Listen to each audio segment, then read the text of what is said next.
Terminamos o mês vocacional com a liturgia de hoje.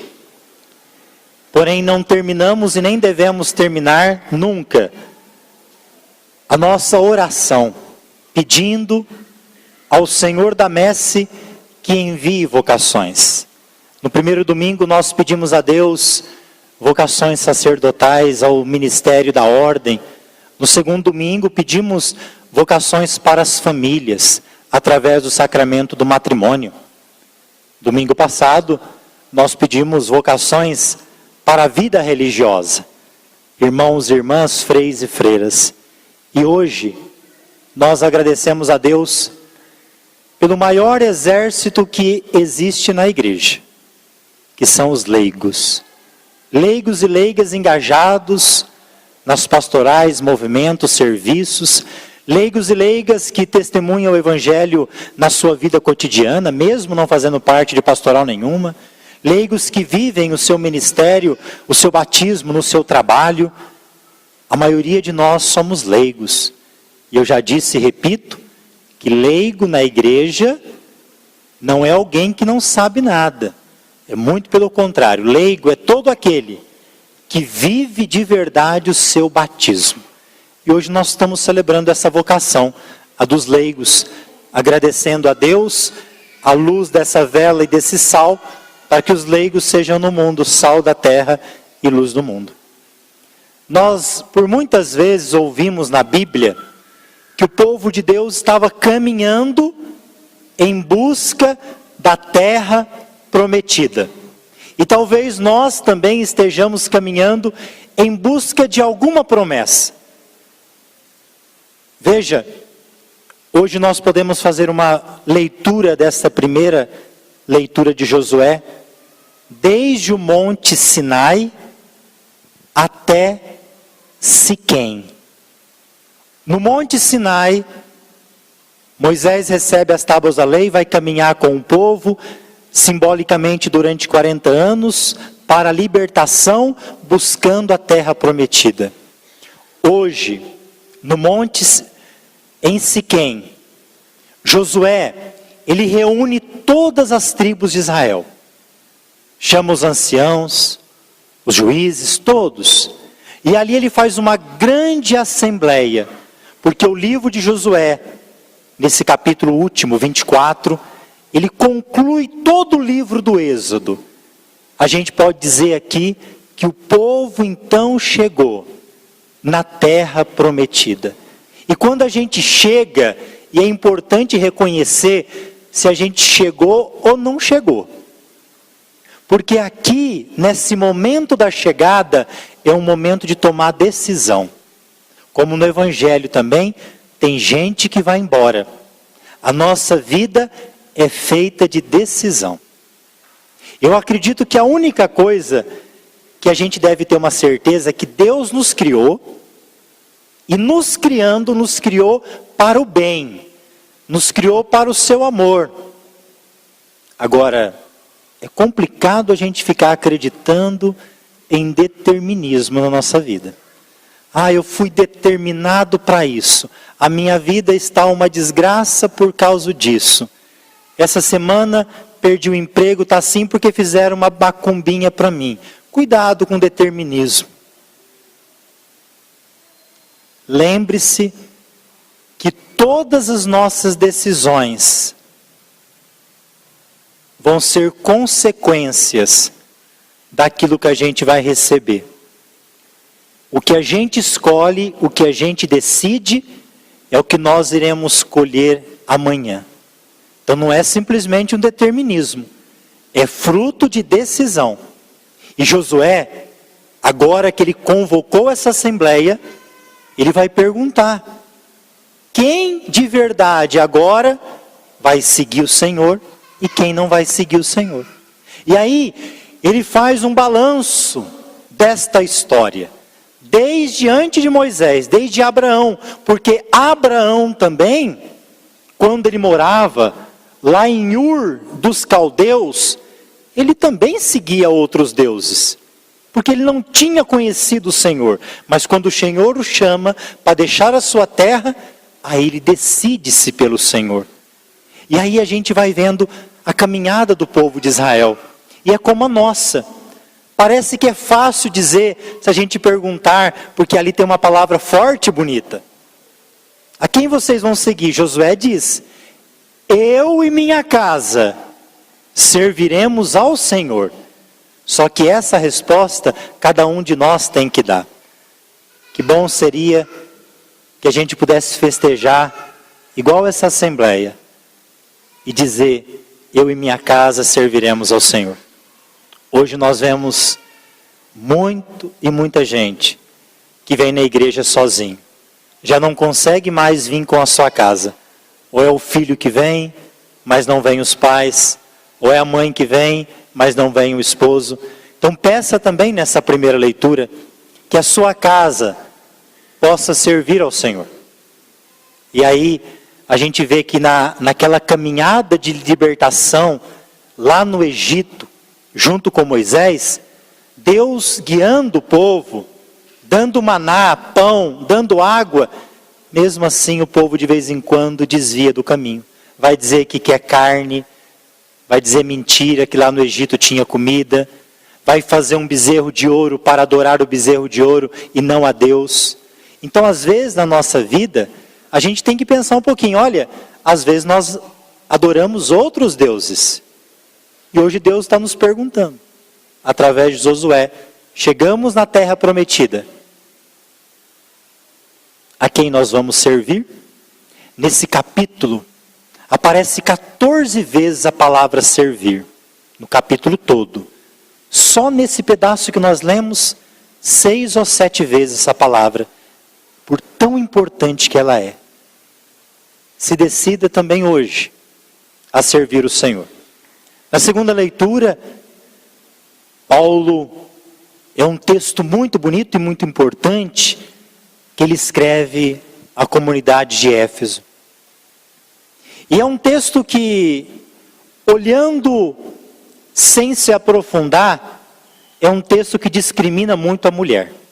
Eu acho que a mulher, quando lê esse texto, deve ter uma dificuldade, quando ela chega naquela parte e diz assim: mulher, sede submissa aos vossos maridos. Ela quase quer engolir essa palavra. Mulher, sede submissas aos vossos maridos. Mas está lá. Né? Mas a sociedade da época de Paulo, ela é assim.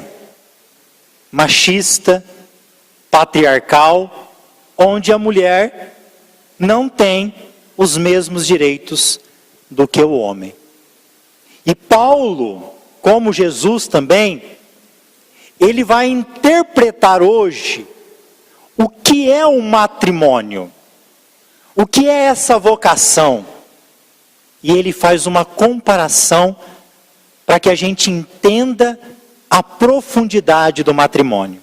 Ele compara a mulher com a igreja e compara o marido com Cristo.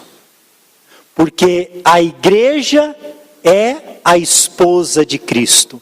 E quando ele diz, mulheres, sede submissas aos vossos maridos, ele está dizendo, igreja, sede submissa a Cristo. A igreja só tem sentido se a cabeça dela, o seu esposo, for Cristo. Esse é o sentido. Não é uma submissão que escraviza, é uma submissão que a esposa, que a mulher sabe que aquele esposo deu a vida por ela, deu a vida pela igreja, deu a vida por mim e por você.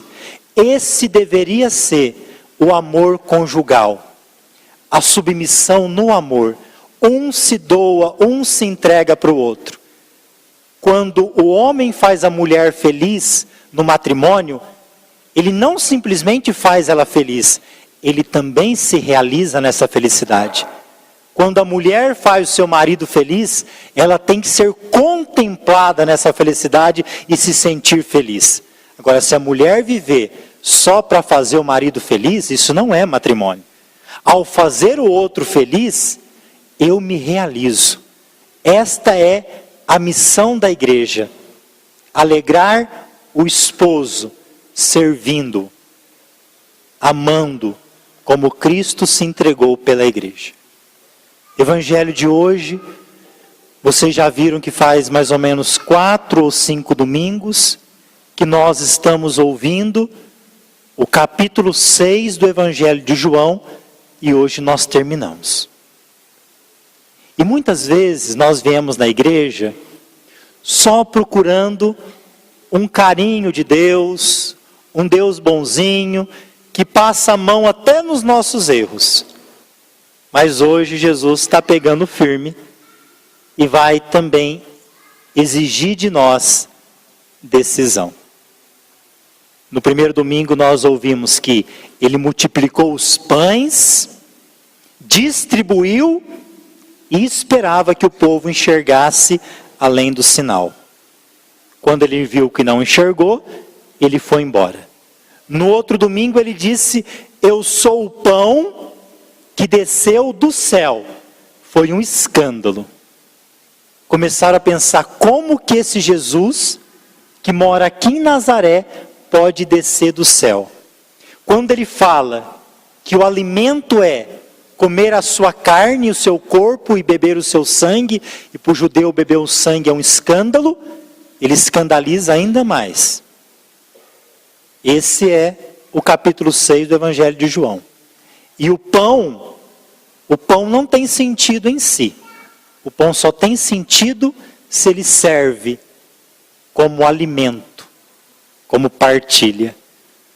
Hoje Jesus, então, ele nesse Evangelho, onde nós concluímos este capítulo 6, ele vai dizer assim: esta palavra é dura, diz os discípulos. Quem consegue escutá-la? Eles estão dizendo que Jesus está pegando muito duro, que eles não conseguindo seguir o que ele fala. Jesus está dizendo que muitos estão ali só por causa do pão material. Muitos estão ali só por causa da cesta básica. Não que as nossas necessidades prioritárias não sejam importantes, mas ninguém pode ficar vindo em missa, em igreja, somente por isso.